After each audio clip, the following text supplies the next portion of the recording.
Welcome to the Nation Outside Caesar Chain Podcast. I'm your host today, Cam. I would like you, ladies and gentlemen, to introduce yourselves. My name's Rachel. My name is Ceci. What up, though? I'm Jay. What's going on? So today we're gonna talk about something that hit home to a little bit of people about incarcerated parents. So I want to start off with you, Rachel. Just give a little bit background, a little info, and just talk about that. So my mom has been in and out of jail. Well, in my younger life, and my dad as well. He spent about 12 years in prison. Okay, Ceci. What was the question? Sorry. Just a little bit info about it, how it felt. Just So my parents weren't incarcerated in prison, but they did spend some time in jail. But it was during a really what's the word I'm looking for? Pivotal. Yeah, like a pivotal moment in my life. I was a teenager, and so those are years that kind of shape you into who you become as an adult. And so it just shifted our lives from being like kids and carefree to kind of being in survival mode and having to grow up really fast. okay, Jay. Uh, my pops got locked up when I was, I think, like 2 or 3 or something like that. So I don't really remember seeing him as a kid.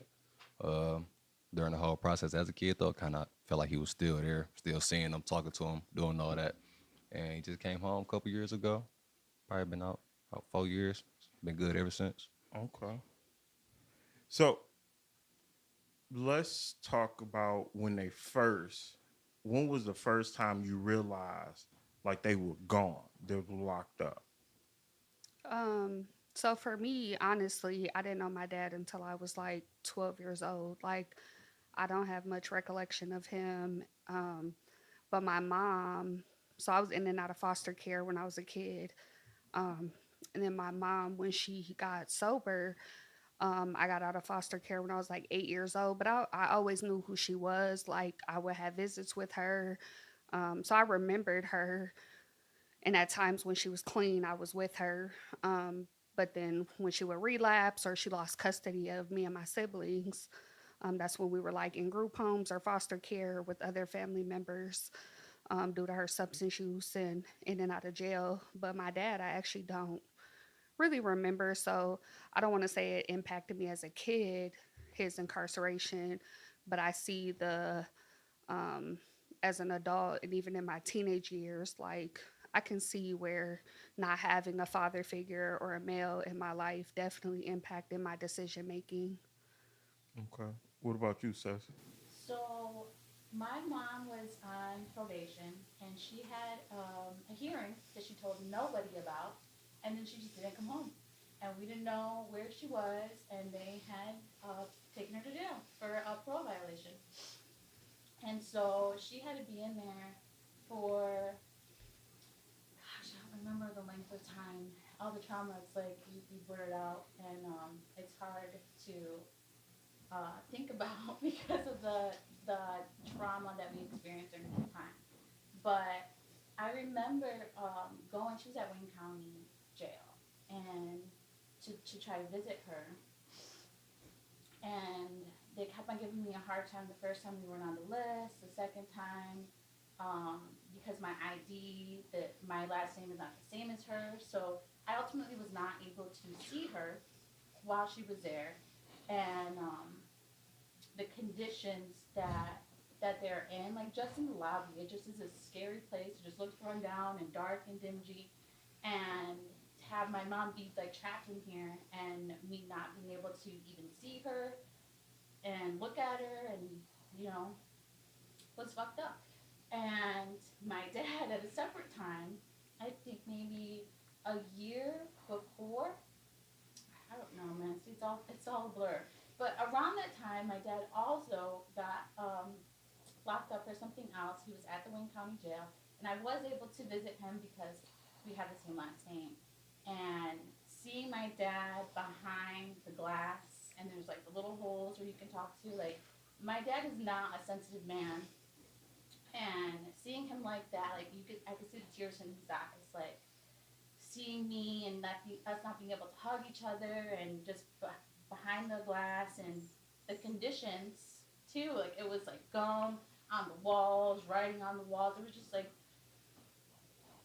you wouldn't treat a dog like this. People don't treat animals like this in this country, but they let human beings be in these conditions. And that was just the hardest thing to see.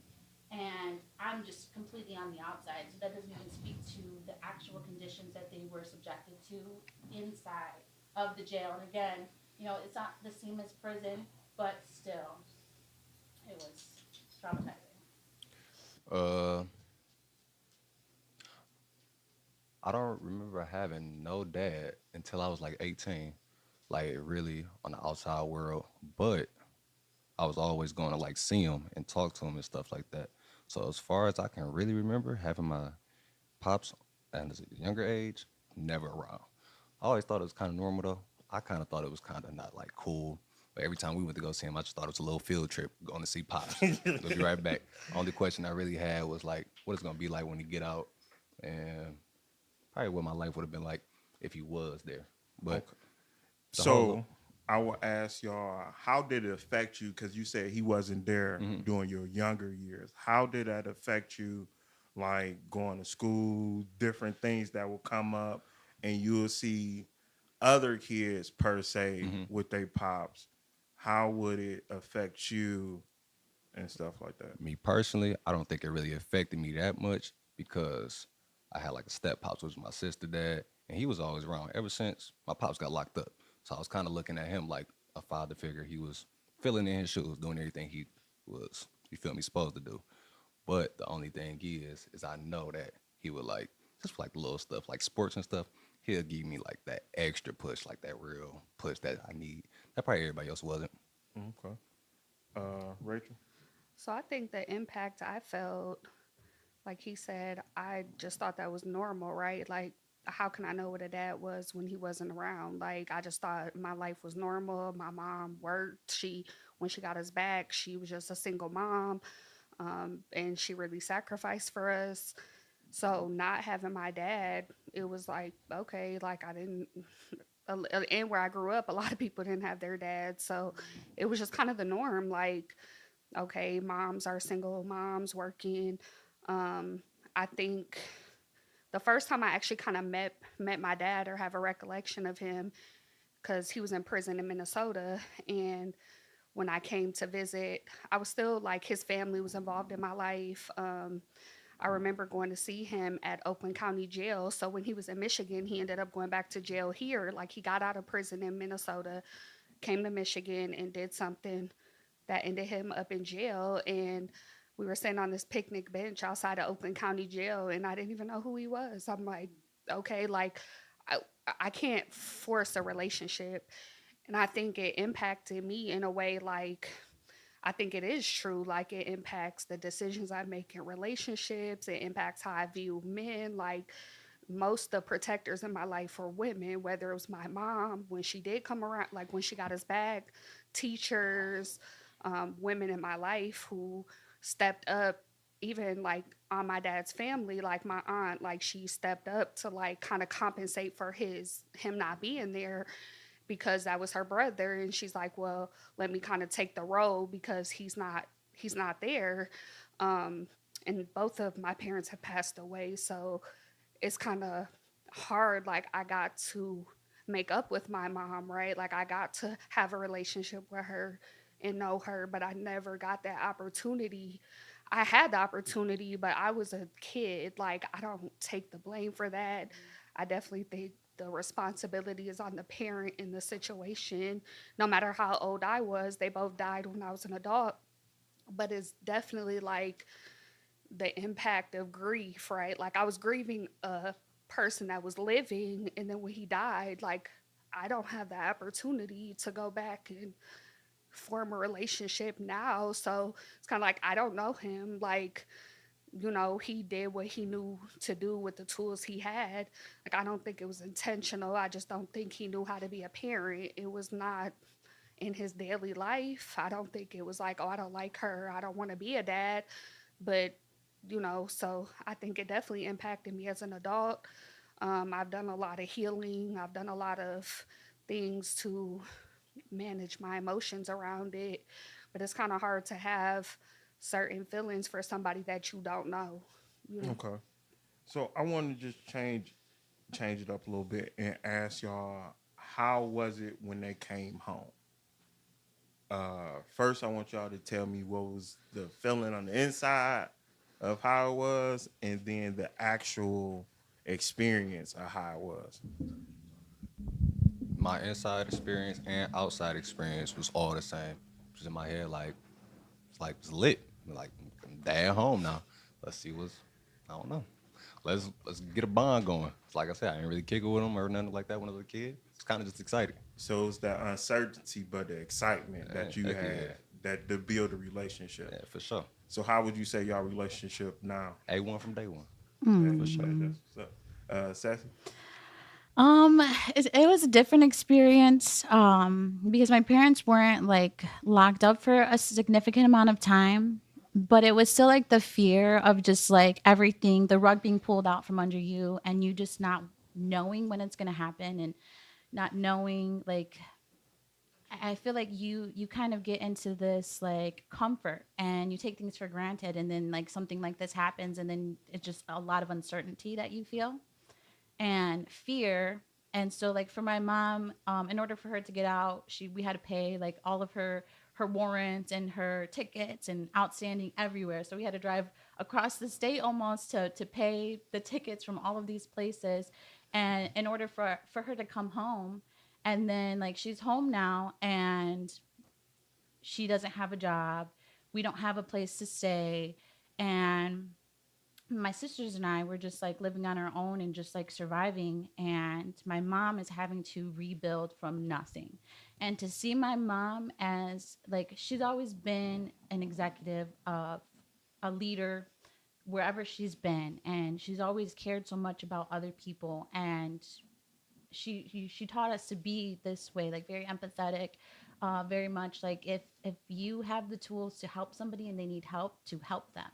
And then to see her in a position where she needs help and no one there to help her, and you can't live somewhere, you have to start from the bottom working as a waitress. And that is something really hard to see and witness. But she is very resilient and has climbed all the way back up to the top, where she's at now. So it's all been a journey, but it just, I don't know. What was the question again? The It's like the experience. experience, right? Yeah. Yeah, that's my experience. What about you, Rachel? So in my teenage years, my dad actually was out of prison. He stayed with my grandma in Michigan. The thing is, I stayed in Minnesota. So the little bit of relationship we did have was when I would come like visit my grandma. I remember vividly a time, I don't know if we was like at a park or something, and I'm like, hey, hey, like I wouldn't call him dad. I just kept saying, hey. So he didn't know I was talking to him, and my grandma was like, well, you can call him dad, but I didn't have that relationship Mm-hmm. with him, so I didn't feel comfortable like dad, dad. Like Mm-hmm. I'm just like, hey, hey, like trying to get his attention, and he didn't care. Like he was cool. Like he didn't try to force a relationship. Like once he was out, like definitely he tried some things, but I was a teenager, like I knew what was going on, and I couldn't force something that wasn't there. He respected that. So I would say it was like cool, like he was almost like an uncle, or like like like in a weird, like a male in my life, but I wouldn't go as far to say like my dad. And I didn't Mm-hmm. even know what a dad, like what a dad should look like, right? Mm-hmm. Like I guess he was my dad. I knew who he was. He pay child support. Mm-hmm. like, but So you envision him as a dad, but not as a father. right, like I respect you. Like when I come around, I mean, even when I was at home in Minnesota, right? Like if my mom pissed me off one time, I called my dad. Hell yeah. Like he didn't really do much, but um. So weirdly, my brother thought that was his dad. I have an older brother, so my mom was married to him, but he ended up going to prison. And my brother thought that was his dad. And my mom's friend told him, like, you know, that's not your dad, right? I'm like, hold on, that's my dad. Like, so I was kind of like protective, like, that's my dad, but Mhm. I don't know you. So it was just that barrier of like, the, it's like, okay, you're my dad. What I see, what a dad is, okay, but I couldn't force myself. But it was cool, like, until he passed, like, we had a relationship, but it was very much like, I mean, he respected that it was like on my terms, and he didn't try to overstep or, you know, try to like, I'm your dad, you got to listen to me. Like, he was like, I respect where you're at, I understand. And it was, Okay. So I'm gonna ask all y'all to leave a parting word to your parent. Let's say it again. Leave a parting word to your Oh, parent. Whoever want to go first, go first. I'm gonna just say Goat Junior. He know what it mean. My mama the goat. He the Goat Junior. That's all I can say. not to go junior. Goat Junior. A part like a single word. I don't know. It's What hard if to. it's a single word or a sentence? Something leave something for. I think about the way that when you're a kid and you just have this like pure love for your parents and you idolize them, those are your heroes, and then to grow up and like see them as people and learn their journeys and their hardships and everything that kind of shaped them to become who they are. I understand now, you know, why they are the way that they are. um but I guess it's like what happened to you doesn't define you, and you can be so much more. And you can still heal and grow until, you know, you die. Like it's not over, and this isn't the end. And they're still my heroes. I still love them. Like, Rachel. Um, if I could say something for my dad or either one of my parents, well, if a word I can give is grace. Like, they are just, now that I'm an adult, I can understand trying life be life, Hmm. and we just all try to figure stuff out. And the older I get, the more I understand you can't, if it's not in your toolbox, you don't really know how to navigate. Like, if you've never been a parent, or if you never, this is your first time, it's not a right or wrong, it's not a handbook. I can just hear, you know. So I definitely would say grace, but I would tell them both I love them. I wish I Hmm. had the opportunity to have that relationship. I wish I didn't wait till it was over, right? Like, I don't have that opportunity with either one of them now. So I definitely give them both grace. I forgive them. Hmm. Like, I need forgiveness all the time. Hmm. So that's what I would. So I want to thank all three of y'all coming here to share y'all story. Just giving insight. I appreciate y'all. I want to say this is Nation Outside Season Change podcast. We'll catch y'all soon.